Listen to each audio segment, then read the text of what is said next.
Rabi'a, the queen of saintly women. I am in service of divine love. I move the way love asks me to move. Who she is. Rabi'a represents a rare, pure love that doesn't seek anything other than simply to love. Rabi'a al-Adawiya was one of the most influential Sufi women in Islamic history.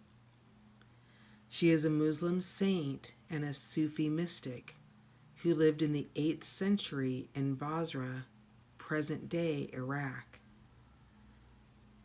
On the night she was born, her father had a vision of Muhammad. He told him, "Your newly born daughter is a favorite of the Lord and shall lead many Muslims to the right path."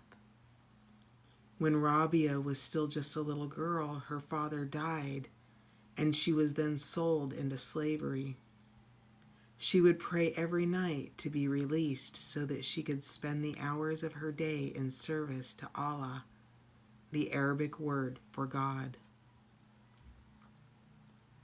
When her master overheard her prayers and saw that she was illuminated with light as she prayed, he realized she was a saint. He released her immediately.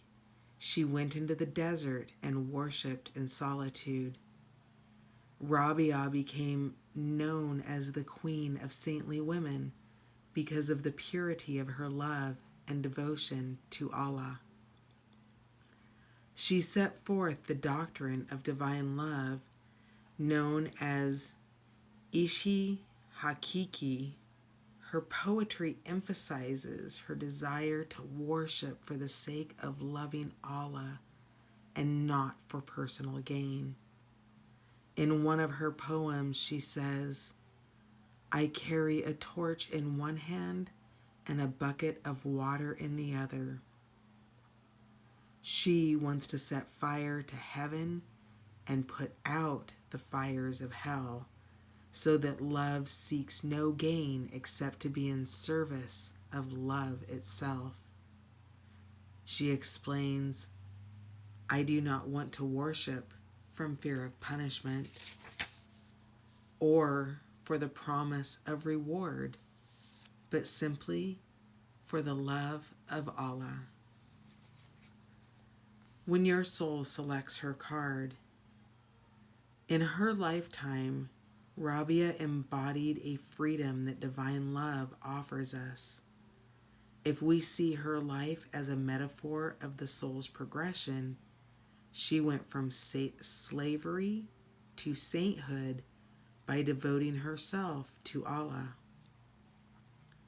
Her only concern was the love that she could give to God. Her every action was motivated by her devotion to God, and through it she received the greatest spiritual gift, self-realization. Although it can be very difficult, loving without expectations is a profound spiritual practice.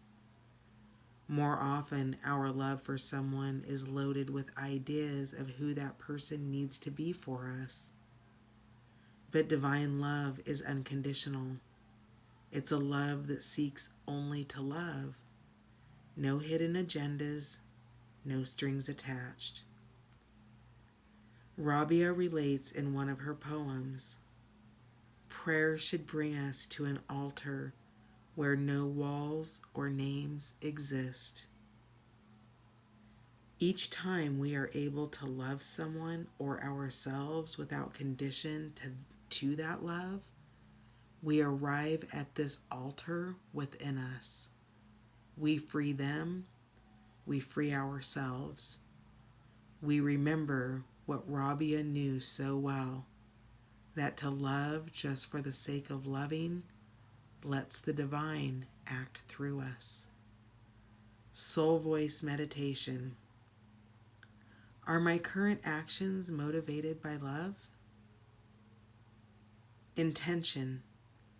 I am in service of divine love. I move the way love asks me to move.